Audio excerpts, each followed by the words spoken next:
याच्यासाठी खूप सुंदर आहे. आपले कपडे मिठाच्या पाण्यातून काढायचे, चांगले धुवून घ्यायचे, घडी करून तुम्ही डोनेट करू शकता. आपण कसे छान नवीन नवीन कपडे घालतो, मग त्या घराला नको नवीन पडदे, नवीन बेडशीट्स, नवीन पिलोज, सगळं नवीन पाहिजे. म्हणजे ती ऊर्जा बदलायला पाहिजे. तुम्ही ऊर्जा बदलाल तरच तुमच्या घरामध्ये पॉझिटिव्हिटी येईल. हॅलो, हाय, नमस्कार. मी जयंती वाघधरे. मित्रांनो, दिवाळी हा सण प्रकाशाचा आहे, आनंदाचा आहे आणि आपल्या घरी कायमच सुख समृद्धी नांदो यासाठी आपण कायमच प्रयत्न करत असतो.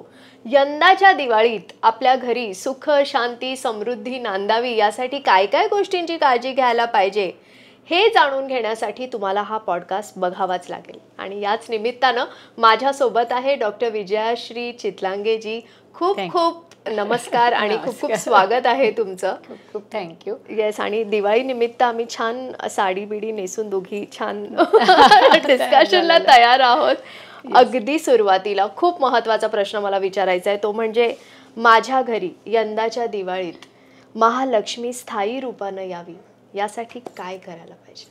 महालक्ष्मी स्थायी रूपात घरात राहावी हे करण्यासाठी आपल्याला सगळ्यात आधी तर तुम्हाला एक सांगितलं, महालक्ष्मी ही चंचला आहे, सगळ्यांना माहिती आहे चंचल आहे. पण जर जिथे विष्णू आहे तिथे महालक्ष्मी आहे. रंभा एकादशी, धनत्रयोदशीच्या आधी येते वसुबारस, त्याच्या आधी येते रंभा एकादशी. अच्छा, रंभा एकादशी पण असते. ओके. रंभा एकादशीला तुम्हाला विष्णू मंदिरात जायचं आहे, त्यांना आमंत्रण द्यायला. आता आपण कधी कोणाकडे जातो तर रिकाम्या हात तर जाणार नाही आहोत, तर मंदिरात पण तुम्हाला विष्णूला काय आवडतं, विष्णू देवताला काय आवडतं, तुळस, त्याच्यानंतर मोरपंख आणि बासुरी, ह्या तिन्ही गोष्टी घेऊन जायच्या आहेत. त्या देवघरामध्ये तुम्हाला अर्पण करायच्या आहेत विष्णूजींच्या समोर आणि त्यांना म्हणायचं आहे की हे विष्णू देवता, तुम्ही आणि माता महालक्ष्मी माझ्या घरी स्थायी रूपात या, मी तुमची वाट बघते आहे. हे तुम्हाला करायचं आहे. हे केल्याने बघा नक्कीच यावर्षी महालक्ष्मी आपल्या घरी स्थायी रूपात येणार आहे. कारण आपण आमंत्रण कधी देतच नाही देवाला की या, फक्त त्या महालक्ष्मीच्या दिवशीच, त्या फक्त ज्या दिवशी महालक्ष्मी पूजन आहे त्या दिवशीच आपण पूजा करणार आहोत. पण आधी आमंत्रण तर द्या. आणि जिथे विष्णू आहे तिथे लक्ष्मी आहे. करेक्ट. आणि आपण फक्त लक्ष्मीचाच प्रत्येकदा आपण काय करतो, तर लक्ष्मीचीच पूजा करतो, माता महालक्ष्मीचीच पूजा करतो. तर जिथे पती जाणार आहे तिथेच पत्नी जाते. राईट. तर त्यासाठी तुम्हाला आधी मंदिरात जावं लागणार आहे. वा, खूप महत्त्वाची माहिती आणि खूप महत्त्वाचे टेकअवेज आजच्या पॉडकास्टमध्ये मिळणार आहे आपल्याला. पण याचबरोबर धनत्रयोदशी, धनत्रयोदशीच्या दिवशी अशा कोणत्या वस्तू आहेत की ज्या आपण खरेदी केल्या पाहिजे की जेणेकरून आपल्या घरात समृद्धी सुख शांती यावी यासाठी? हे बघा, खरेदीच्या आधी आपण सुरुवात कशी करावी धनत्रयोदशीची त्याबद्दल बोलूया.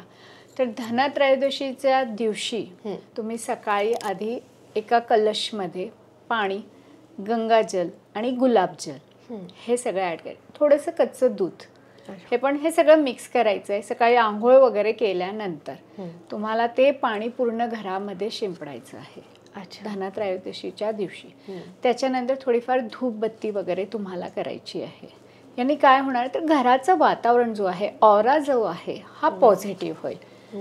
आपण हे सगळं कशासाठी करतो आहे की जसं तुम्ही सुरुवातीलाच इंट्रोमध्येच म्हटलं आहे की सुख समृद्धी प्रॉस्पॅरिटी येण्यासाठी काय करावं, तर हे सगळं सुख समृद्धी प्रॉस्पॅरिटीसाठीच आहे. तर हे आपल्याला आधी करायचं आहे की घराला पॉझिटिव्ह करायचं आहे. त्याच्यानंतर थोडंसं तुम्ही धूप करा घरामध्ये. आपली गोबरी जी असते ती आधी गरम करून घ्या, त्याच्यावर कपूर आणि लवंग आणि गुगुळ याचं थोडंसं धूप करायचं आहे तुम्हाला, की घरामध्ये अजून प्रसन्न वातावरण निर्माण होईल. आफ्टर दॅट आपल्याला काय विकत घ्यायचं आहे, तर तुम्हाला जे काही महालक्ष्मी पूजनासाठी आपल्याला लागतं, दिवे आहेत, श्री गणेशजींची मूर्ती आहे, महालक्ष्मीची मूर्ती आहे. आणि या दिवशी झाडू घ्यायला विसरायचं नाही आहे. मी या दिवशी म्हणेल की तुम्हाला 2 झाडू विकत घ्यायचे. एक फुल झाडू घ्या आणि एक आपली जी झाडणी असते ती घ्यायची आहे. हे जेव्हा आपण घरामध्ये आणतो आहे तर संध्याकाळी आपल्या ज्या झाडणीने आपण केर कचरा काढतो त्याची पूजा धनत्रयोदशीलाच करायची आहे आपल्याला. अच्छा. त्याची पूजा कशी करायची आहे तर थोडंसं गंगाजल त्याच्यावर शिडकवायचं आहे, स्वस्तिक त्याला करायचं आहे आणि त्याच्यानंतर ज्या झाडणीची आपण पूजा केलेली आहे त्या झाडणीने महालक्ष्मी पूजन ज्या दिवशी आहे त्या दिवशी या झाडणीने तुम्हाला झाडू किंवा केर कचरा काढायचा आहे.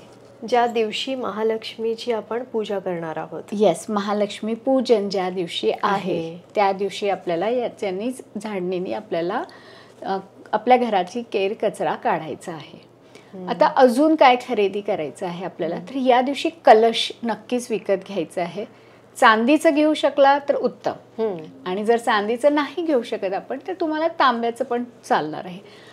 किंवा जे कोणी भांड्या वगैरे जे काही घेत असाल तुम्ही तर याच्यामध्ये रिकाम घरात आणू नका. अच्छा. घरामध्ये रिकामे भांडी आणू नका विकत घेतलेले. मी असं म्हणेल जास्त काही नाही घेतलं तरी चालेल, पण कलश मात्र घ्यायचा आहे विकत. त्याच्यामध्ये तांदूळ भरून आणायचे, बाहेरूनच आणायचे. आणि हा कलश आपल्याला नॉर्थ ईस्टला ठेवायचा आहे, म्हणजे ईशान्य दिशेला. 3 दिवस म्हणजे धनत्रयोदशी, नरक चतुर्दशी आणि महालक्ष्मी पूजन हे 3 दिवस झाले. या 3 दिवशी आपण तिथेच ठेवणार आहोत. अच्छा.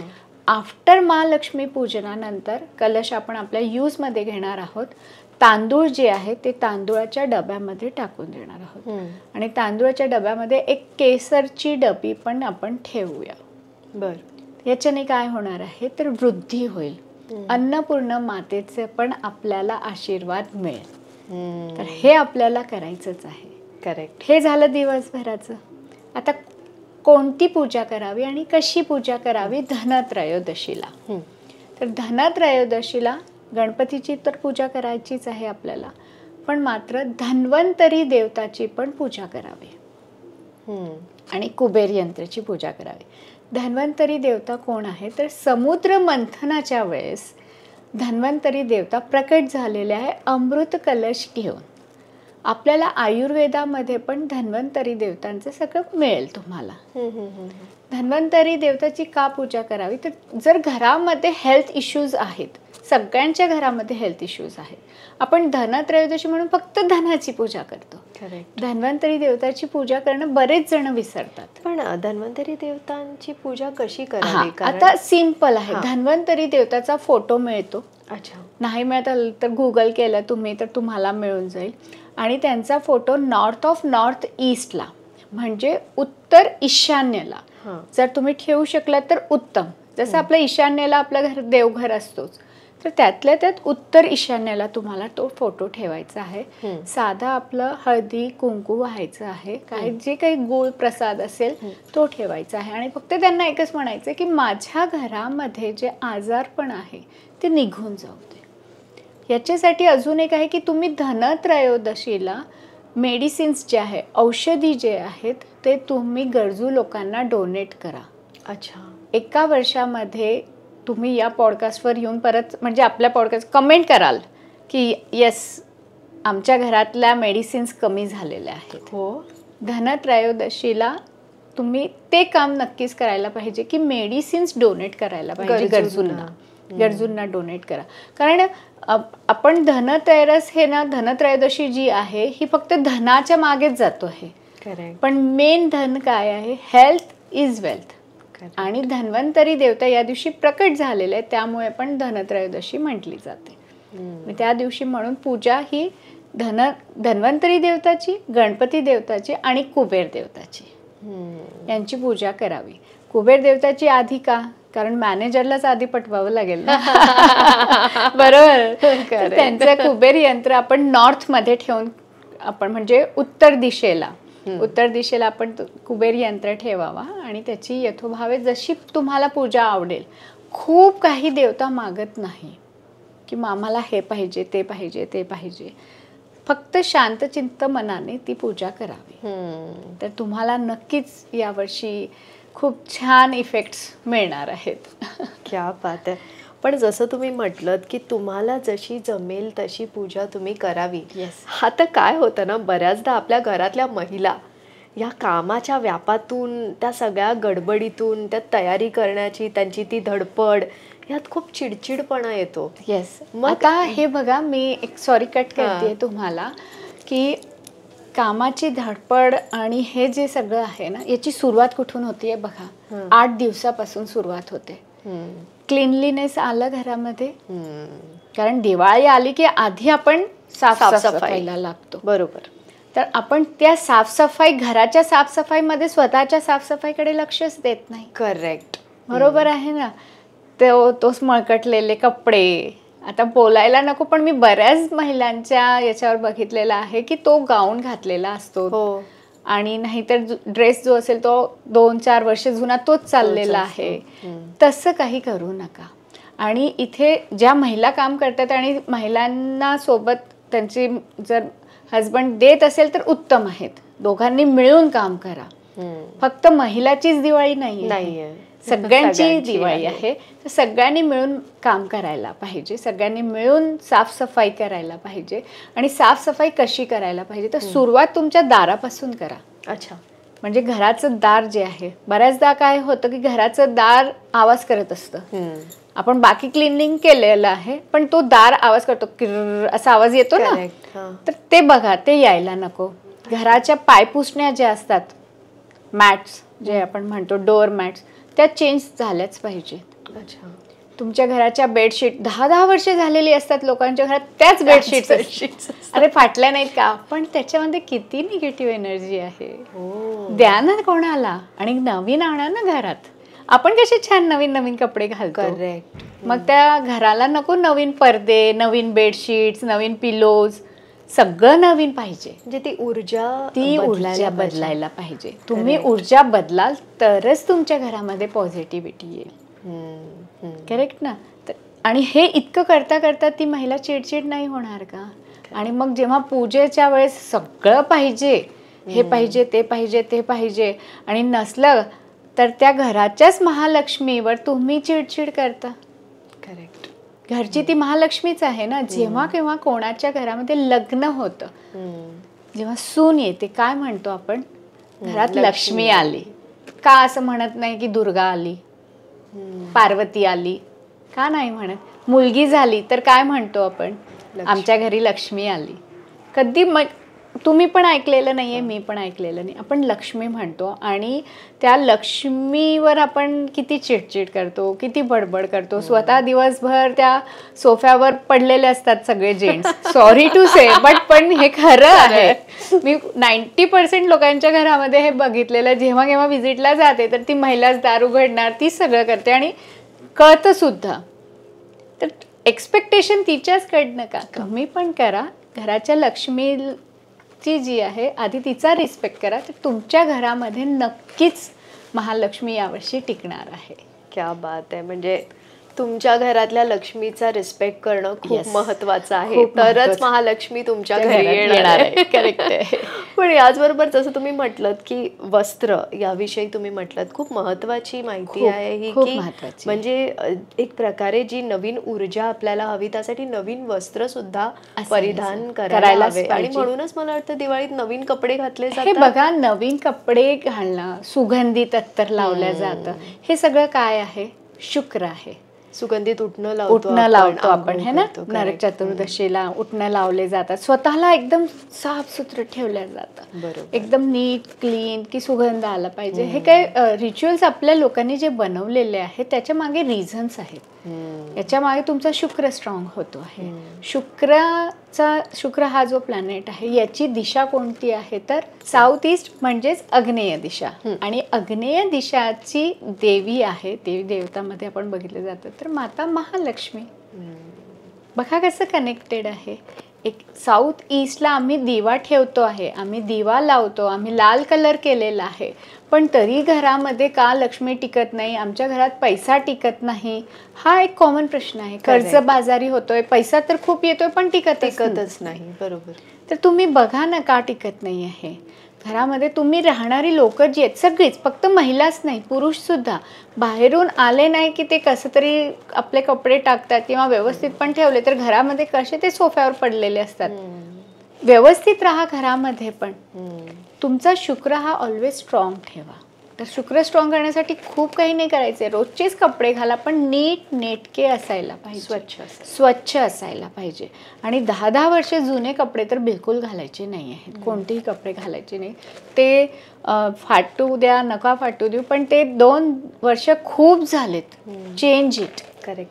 पण ह्याला जोडून एक प्रश्न, जसं तुम्ही म्हटलं की 10-10 वर्ष जुने कपडे घालू नका, पण अनेकदा असं होतं ना, ती कपड्यांची क्वालिटी अशी चांगली असते म्हणून ते कंटिन्यू केली जाते. हा क्लिअर करते, कारण बाकी महिलांना पण हे होईल की माझी ही साडी तर लग्नाची आहे, 15 वर्ष झाले, मग आता मी याला काय करू.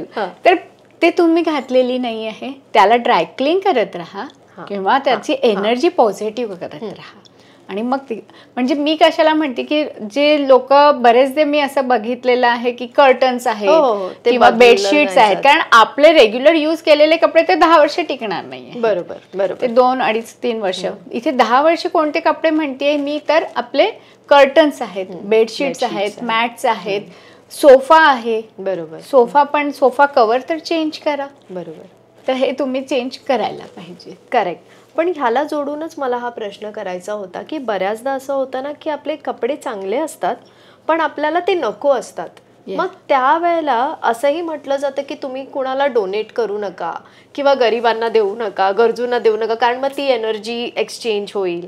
तर हे किती खरं आहे आणि मग ह्या कपड्यांचं काय करावं, म्हणजे असं काय करावं की जेणेकरून त्या गरजूंपर्यंत ते पोहोचू शकतं. याच्यासाठी खूप सुंदर आहे, आपले कपडे मिठाच्या पाण्यातून काढायचे, चांगले धुवून घ्यायचे, घडी करून तुम्ही डोनेट करू शकता. तुम्ही किती तुमच्या जवळ ठेवणार आहात. एक्झॅक्टली. आता याच्याने अजून काय फायदा होणार आहे, एखाद्या वेळेस देऊन बघा, तुम्ही तर दिलेच असतील, तर आपण जेव्हा ते देतो त्यांच्या चेहऱ्यावर जो प्रसन्नता असते ना, त्यांच्या आशीर्वादाने आपले बरेच ग्रह चांगले होतात. करेक्ट. आणि शुक्र खराब होईल, एनर्जी लो होईल, त्यासाठी आपल्याला काय करायचं आहे, तर त्यासाठी तुम्ही मिठाच्या पाण्यातून ते काढून घ्या ना, कारण मिठाचं पाणी जे आहे ते एनर्जी तुमची जी असेल ती न्यूट्रल करेल, तुमची एनर्जी त्याच्यामध्ये राहणार नाही आहे. तर ऑलवेज किती कपडे असू द्या, ते सगळे कपडे तुमचे मिठाच्या पाण्यातून निघायला पाहिजे, तर तुम्हाला देता येतील, कारण आपण किती जमा करणार आहोत. करेक्ट. म्हणजे थँक्यू या सजेशनसाठी, कारण मी आधी गरजूंना कपडे द्यायचे, पण एका पॉईंट नंतर जेव्हा मला हे कळलं तेव्हापासून मी ते कपडे तसेच ठेवलेत. पण त्याच्यामध्ये आणि त्याच्या तिथे मग ती एनर्जी स्टक झाली. आपण घरामध्ये किती मोठं घर असू द्या, एखाद्या कोपऱ्यात तर ठेवणार आहे, म्हणजे त्या दिशेची एनर्जी तुम्ही स्टक केलेली आहे. आणि प्रत्येक 16 दिशा ज्या आहेत, प्रत्येक दिशाचा काही ना काही इम्पॉर्टन्स आहे, तर कुठेही ठेवायचं नाहीये आपल्याला. आता मी लगेच उद्या मिठाच्या पाण्यात कपडे धुवून ते आधी गरजूंना देणार. नक्कीच. पण धनत्रयोदशीला आणखी काय करायला हवं किंवा काय गोष्टी करायला नाही पाहिजे, असं काही आहे का? नक्कीच आहे. जसं आता आपण सांगितलं की काय विकत घ्यायला पाहिजे, पण काय विकत घेऊ नये त्या दिवशी. तर त्या दिवशी कटलरी सामान म्हणजे सुरी आहे, कैची आहे, ॲल्युमिनियम आहे, हे बिलकुल घेऊ नये घरामध्ये. काही झालं तरी नका घेऊ. आयर्न म्हणजे लोखंड, तर धनत्रयोदशीच्या दिवशी हे घरात येता कामा नये. तवा वगैरे पण नको आणायला पाहिजे धनत्रयोदशीला, त्याच्या आदल्या दिवशी तुम्ही घेऊन या, पण धनत्रयोदशीला या गोष्टी घरात नाही आणायला पाहिजे. तर धनत्रयोदशीला हे तर नकाच आणू. आणि काय करायला पाहिजे अजून, एखादं स्पेसिफिक एखादी रेमेडी, तर या दिवशी तुम्ही दक्षिणामूर्ती शंख असतं, दक्षिणामूर्ती शंख, तो तुम्ही आणायचा आहे. दक्षिणामुखी शंख, तो शंख आणायचा आहे. त्याच्यामध्ये थोडेसे तांदूळ भरायचे आहे, एक हळद कुंड ठेवायचा आहे तुम्हाला, चांदीचा कॉईन म्हणजे सिक्का जो असतो तो ठेवायचा आहे. आणि ही सगळी जी आहे, जे मी आता सांगितलंय ते तुम्ही पूजात ठेवा. आपल्या देवघरात ठेवलं तरी चालेल, त्याला हळद कुंकू लावून तिथेच राहू द्या. 2 दिवस तिथेच ठेवायचं आहे. महालक्ष्मी पूजन झालं की पिवळ्या कापडमध्ये हे बांधून घ्यायचं आहे आपल्याला. आणि शंख पण शंख आणि शंखामध्ये जे जे ठेवलेलं आहे ते, हे सगळ्या गोष्टी आपल्याला आपल्या लॉकरमध्ये ठेवून द्यायच्या आहेत. पिवळ्या रंगाच्या कपड्यात बांधून. पिवळ्या रंगाच्या कपड्यामध्ये बांधून. तर याच्याने काय होणार आहे, तर सगळ्यांना माहिती आहे शंख काय आहे, विष्णू स्वरूप आहे. जिथे विष्णू स्वरूप असणार आहे तिथे लक्ष्मी येणार आहे. बरोबर. अजून एक आहे की या दिवशी तुम्ही तुमच्या घराच्या वायव्य दिशेला घुबड म्हणतो आपण, घुबड एखादा छोटासा आणायचा आहे, घुबडचा स्टॅच्यू तो ठेवायचा आहे नॉर्थ वेस्टला किंवा नॉर्थ ऑफ नॉर्थ वेस्ट, म्हणजे वायव्य दिशा किंवा उत्तर वायव्यला. दोन्ही दिशांमधून जी जागा आपल्या जवळ आहे तिथे आपण ठेवू शकतो, तिथे तुम्ही ठेवायला पाहिजे. घुबडच का म्हटलं मी, माता महालक्ष्मीचं वाहन आहे.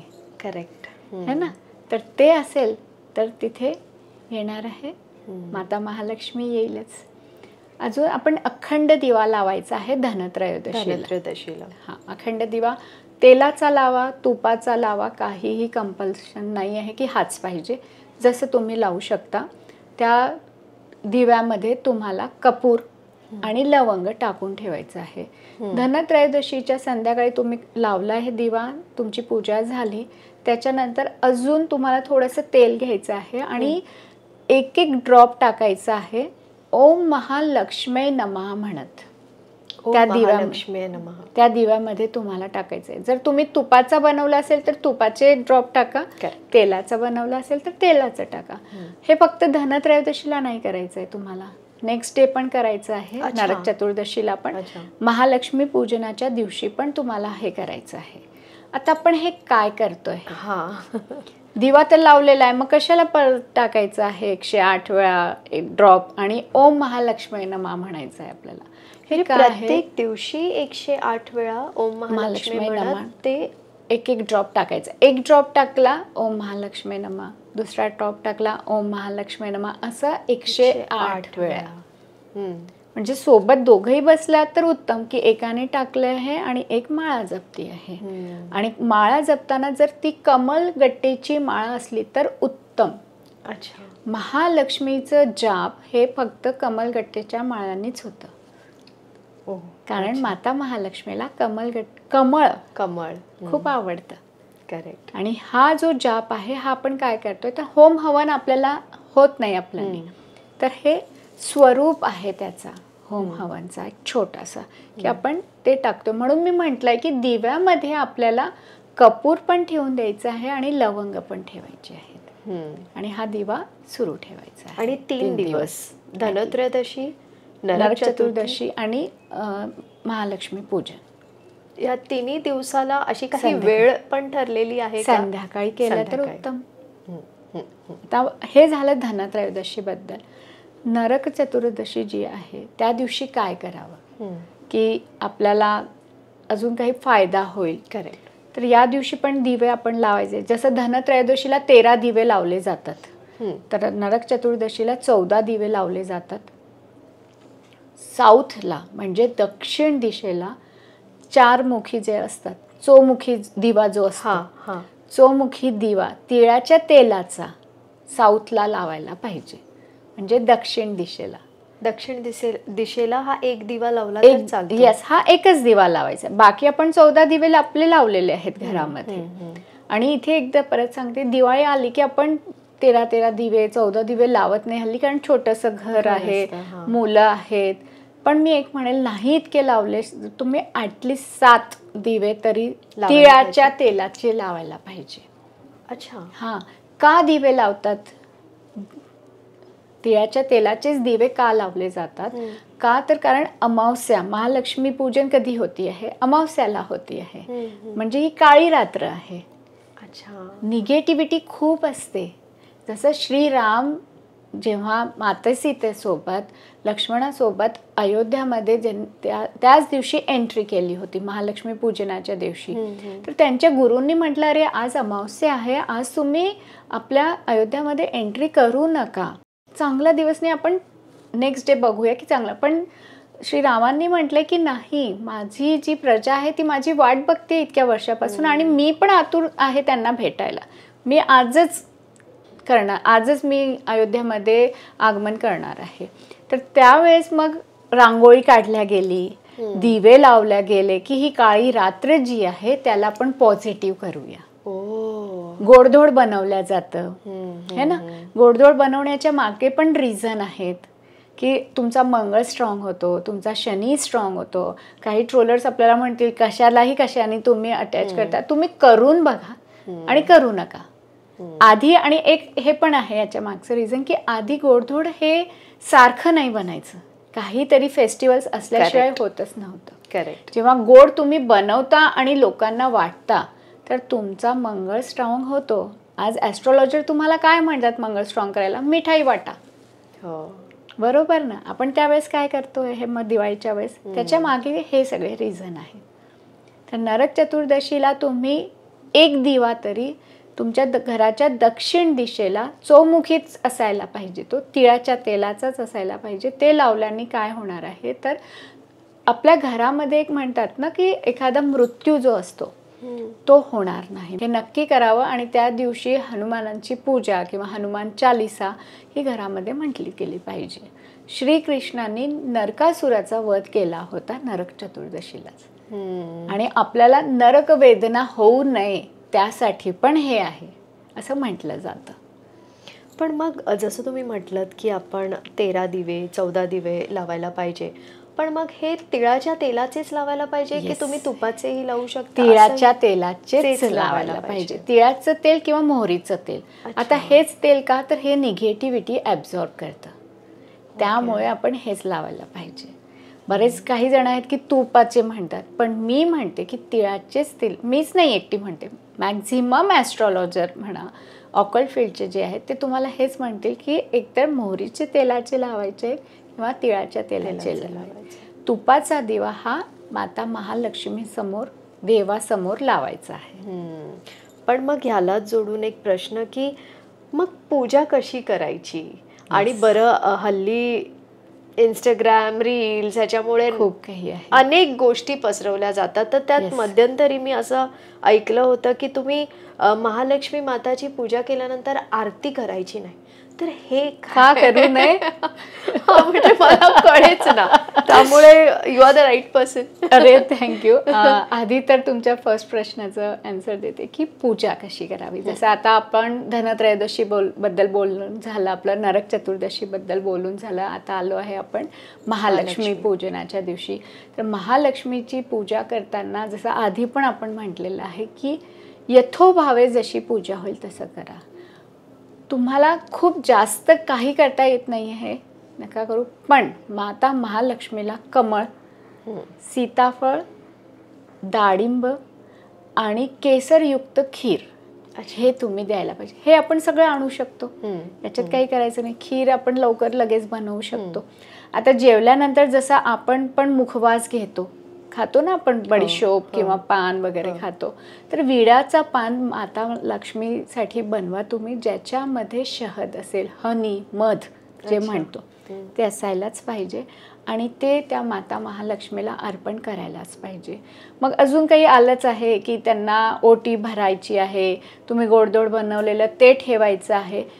हे सगळं करा, पण हे सगळं करताना परत एकदा म्हणेल त्या घराच्या लक्ष्मीवर चिडचिड करू नका.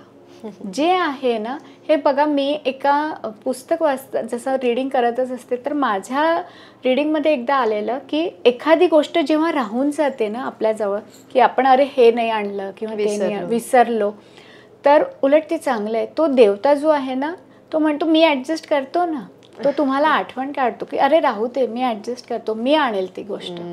तर असं नाही आहे की आधी तुम्ही वरुण देवताला बोलवा, मग गणपती, मग महालक्ष्मी. हां, आधी गणपतीची पूजा मग माता महालक्ष्मीची पूजा अशी झाली पाहिजे. आता तुमचा प्रश्न आहे नेक्स्ट की आरती करू नये. तर गणपती तुम्ही बसवले आहेत घरामध्ये 10 दिवस आता गेलेत, त्याच्यानंतर देवी आता गेली, आरती आपण केली, तर त्या आरतीने ते देवता घरी गेलेत का? तर का करू नये? हे बघा, माता महालक्ष्मीच्या आरतीमध्ये काय आहे, त्यांच्या स्वरूपबद्दल बोललेलं आहे, त्यांच्याबद्दलच सगळं काही आहे. तर का बोलू नये? इनफॅक्ट मी असं म्हणेल माता महालक्ष्मीची आरती करावीच. याच्या मागे काहीही तथ्य नाही आहे की करू नये. नाही. कारण ज्यांनी पण हे म्हटलेलं आहे की माता महालक्ष्मीच्या आरती केल्यानंतर ती माता महालक्ष्मी निघून जाते, त्यांना माझा हा प्रश्न आहे की जेव्हा मग तुम्ही गणपतीची आरती करता, महादेवाची आरती करता, तर ते पण निघून जातात का? तर हे साफ चुकीचं आहे. माता महालक्ष्मीची तुम्ही आरती करावी, प्रॉपरली करावी. जसं तुम्ही म्हटलं की दिवाळीला नवीन वस्त्र का घातले जातात, तर त्यामागेही एक कारण आहे. त्याच पद्धतीनं दिवाळीत रांगोळी जी काही काढली जाते, तर त्यामागे काही विशेष? आता जसं मी आता थोड्या वेळ आधी म्हटलं की श्रीरामांचं आगमन होत होतं, तर मग नंतर गुरूंनी नाही म्हटलं, पण देवता म्हणाले की नाही मला यायचं. तर त्यावेळेस सगळ्या महिलांनी प्रजेनी सजवलं. तर हे सजवताना त्यांनी पण त्यांच्या म्हणजे त्यांची चांगला भव्य सत्कार करण्यासाठी त्यांनी पण रांगोळी काढली. एरवी पण आपण जेव्हा रांगोळी काढतो तर आपल्याला पॉझिटिव्हिटी येते. म्हणजे कोणीही घरामध्ये येत आहे आपल्या घरामध्ये, तर त्यांच्या स्वागतासाठी आपण रांगोळी काढतो. रांगोळीमध्ये आपण बघा शंख काढले जातात, ती जी संस्कारची असते बनवली जाते, तर ते का काढले जातात?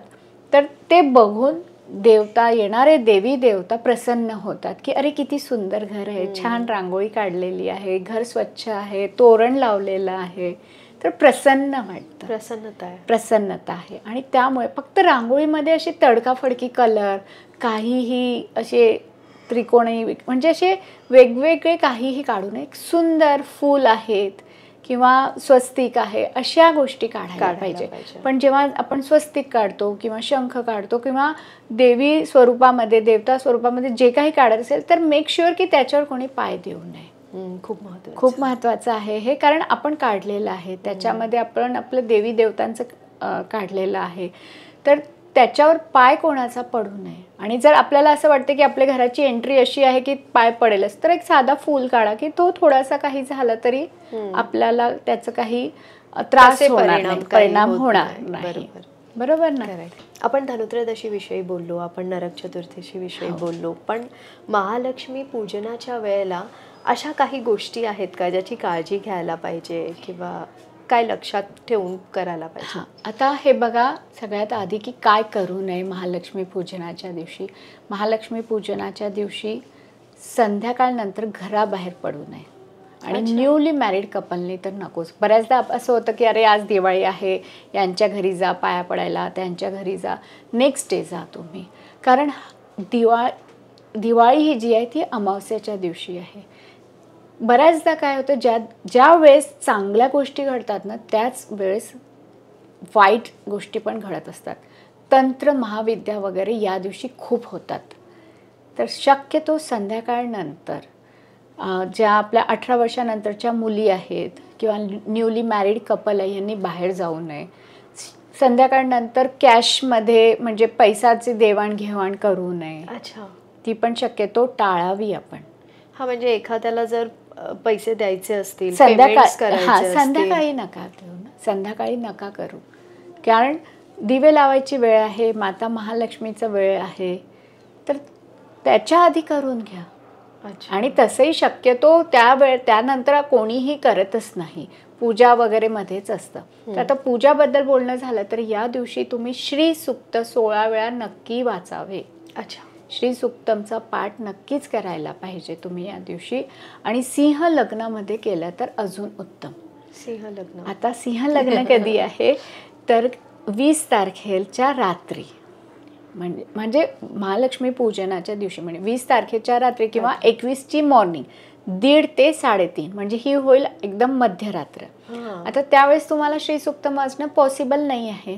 तर ज्यावेळेस तुम्ही महालक्ष्मी पूजन करणार आहात त्यावेळेस तुम्ही 16 वेळा श्री सूक्तम वाचून घ्या. आणि सिंह लग्नाचा टाइम जो मी सांगितलेला आहे 1:30 ते 3:30च्या दरम्यान विष्णू सहस्त्रनाम आणि ललित सहस्त्रनाम तुम्ही यूट्यूबवर हल्ली मिळेल आपल्याला. तर त्यावेळेस तुम्ही तो घरामध्ये ॲटलिस्ट चालू तरी करावा. जर तुम्ही स्वतः ललित सहस्त्रनाम बोलू शकला तर उत्तम. घरच्या लेडीनी आणि घरचे कर्ता पुरुषांनी पण बसून आपलं विष्णू सहस्त्रनाम म्हटलं किंवा ललित सहस्त्रनाम म्हटलं, हे नाही होत असेल तर श्री सूक्तम म्हटलं तर अजून उत्तम आहे. आणि आपण जेव्हा महालक्ष्मी पूजा करतो त्यावेळेला घरचे मोठे असतातच, हो, पण मग मुलांचाही समावेश त्यात असायलाच पाहिजे. म्हणजे जर घरामध्ये 3 पिढी आहे तर तिन्ही पिढी तिथे असायलाच पाहिजे.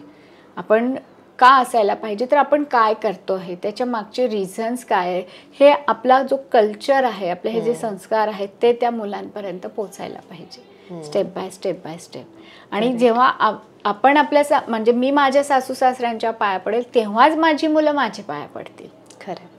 तेव्हाच मला आशीर्वाद मिळेल. आणि मला त्यांचा आशीर्वाद मिळेल आणि मी माझ्या मुलांना आशीर्वाद देईल आणि त्यांना ते कळेल की आपलं कल्चर काय आहे, कशी पूजा केली जाते, का केली जाते.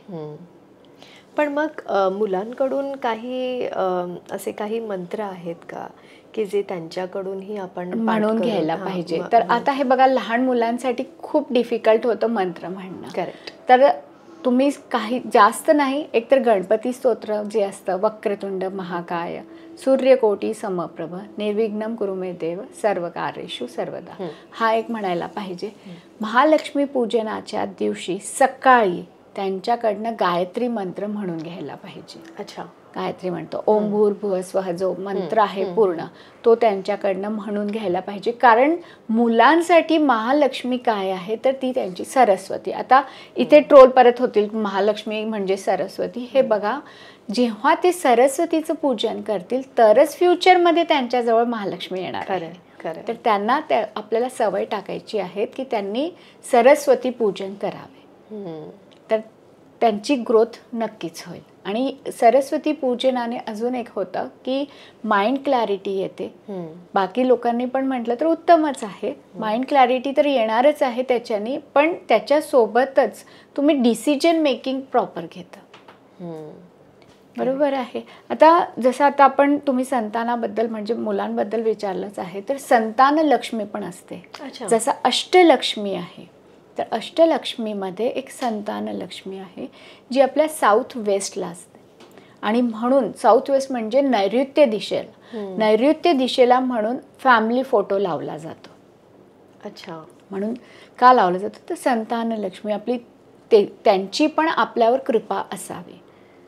जसं आदिलक्ष्मी आहे, धनलक्ष्मी आहे, वीरलक्ष्मी आहे, धैर्यलक्ष्मी आहे, ह्या सगळ्या अष्टलक्ष्मीच्या नावं आहेत.